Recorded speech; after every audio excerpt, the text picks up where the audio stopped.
NAN conference, the Namibian NAN conference, the second NAN conference officially ended today, and a lot of discussions were held on what can be done and what should be done moving forward with the land in Namibia, how we want to move forward with it, moving to Vision 2030.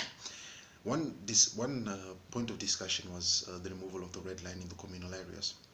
In the northern communal areas, mind you, which is now where the Kunene, the Ovambu region is, Kavango region, the Zambezi region, the four northern regions are up there.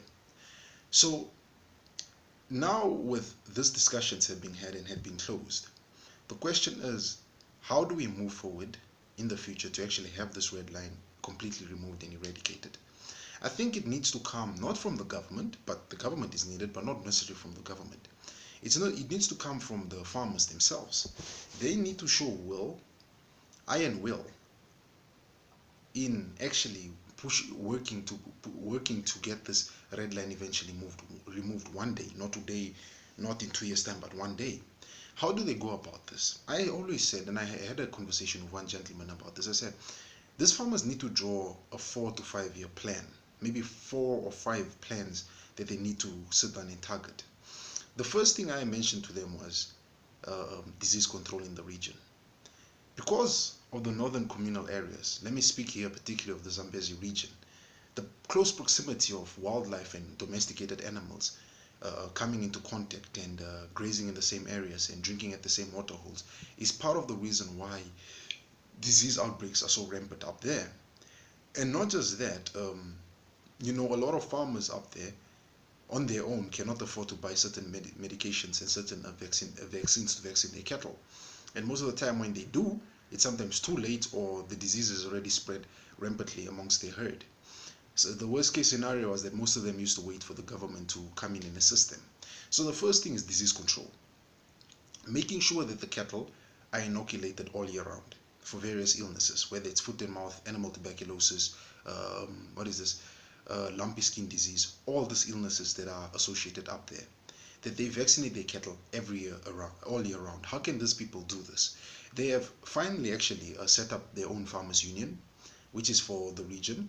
Through this farmers union, the farmers need to be willing to donate at least $300 to $400 a month to this farmers union's bank account.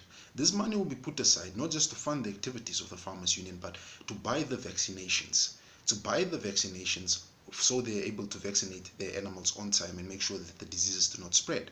If there is a disease outbreak in the region, the original area of the outbreak needs to be identified. This area where this cattle, particularly let's say it's maybe in the cattle of, it's in the Zambezi region, the area of Ngoma village, that is where the lumpy skin disease outbreak started.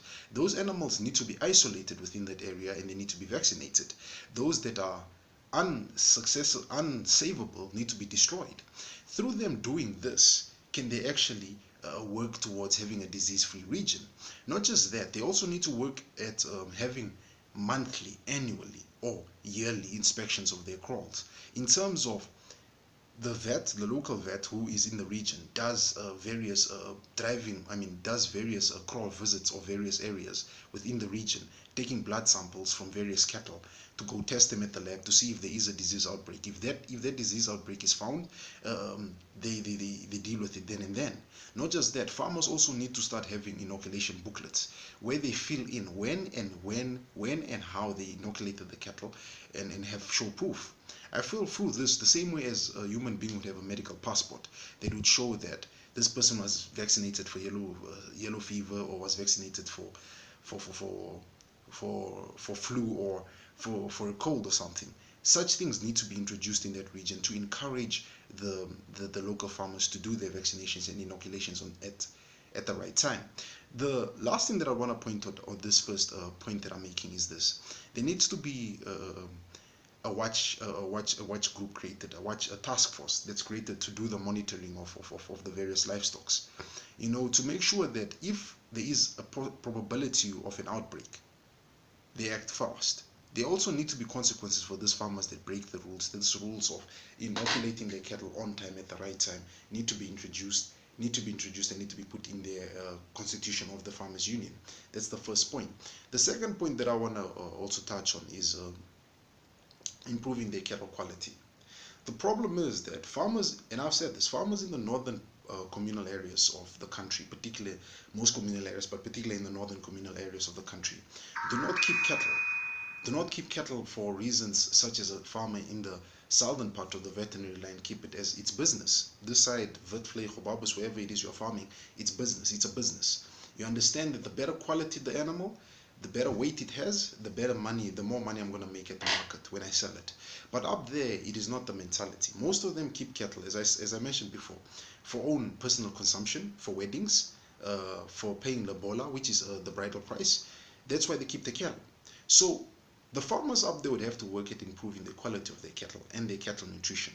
How do they do this? Is by introducing new genetics within the region.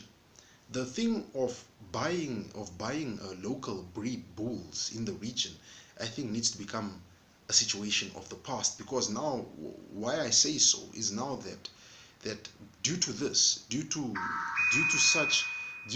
such mentalities, as I was saying, buying of local bulls within the area, that would have to be something of the past, because what this does is you would have a situation whereby 6 or 7 farmers have similar genetics in their herd, and that is not what you want to work towards. You want to work towards a variety of genetics available to various farmers, which would mean this would also help with the growth of their calves, the strength of their immunity, and would actually help strengthen the animal's immunity and also improve their condition and their weight.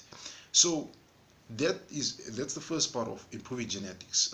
This farmers union up there would have to organize themselves, put money aside, so a group of 10 farmers can go to a farmer like Mickey Schneider and buy good, maybe 10 or 20 Brahman bulls, good quality Brahman bulls, bring those Brahman bulls back to their region, and then share them amongst themselves in their various herds to improve their herd quality and their herd genetics. Nutrition.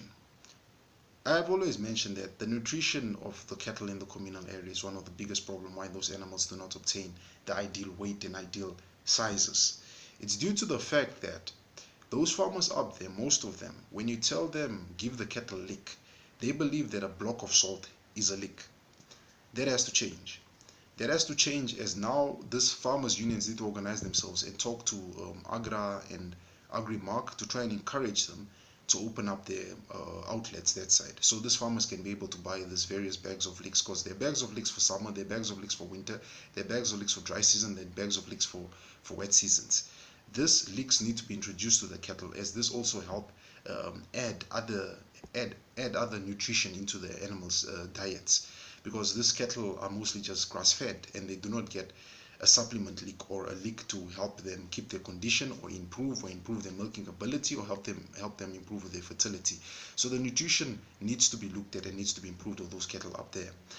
That was the first and second. The third one that I want to talk about is those farmers up there would have to organize themselves, such as hosting farmers days, bringing in technical information from outside, because as the saying goes, a mistake done once is a mistake, but it being repeated 5 or 6 times is how do I say, is seen as insanity. So this farmers would have to start organizing their farmers days where they're having these meetings and inviting various experts in the fields of agriculture from outside to come and speak to them and help them improve their farming methods. As I said, most of them still use outdated farming methods and need to improve on that. That's one more thing. The last point that I'd want to make is that these farmers need to develop a mentality of saying that as much as the government will step in and help them, they need to develop a mentality of saying that they are an island and they need to save themselves. You can't always sit and wait for government handouts, whether it's on medication to inoculate, whether it's on cattle nutrition, or whether it's on anything that has to do with your farming. These farmers need to sit down and say they need to roll up their sleeves and do it themselves. This is how most of this big farmers unions on this side of the veterinary line have actually done it, and this is why they have been prosperous. So the communal land farmers, they can work towards obtaining to getting a market share in the bigger cattle meat market that is at a trade market. What they need to do, as I said, are those four programs. Disease control, better nutrition, obtaining technical skills from outside, and lastly, doing things for themselves. Once they have obtained these four goals within the 4 or 3 or 5 years time, then can they start talking about, let us get buyers from outside. Because once the cattle's health status and nutrition and the cattle's nutrition value improves, the buyers will come. First thing is first, sort out the diseases, sort out the nutrition, um, sort out the nutrition, or get the technical skills in there. Whether you're hosting events where experienced farmers come speak to you guys, do that.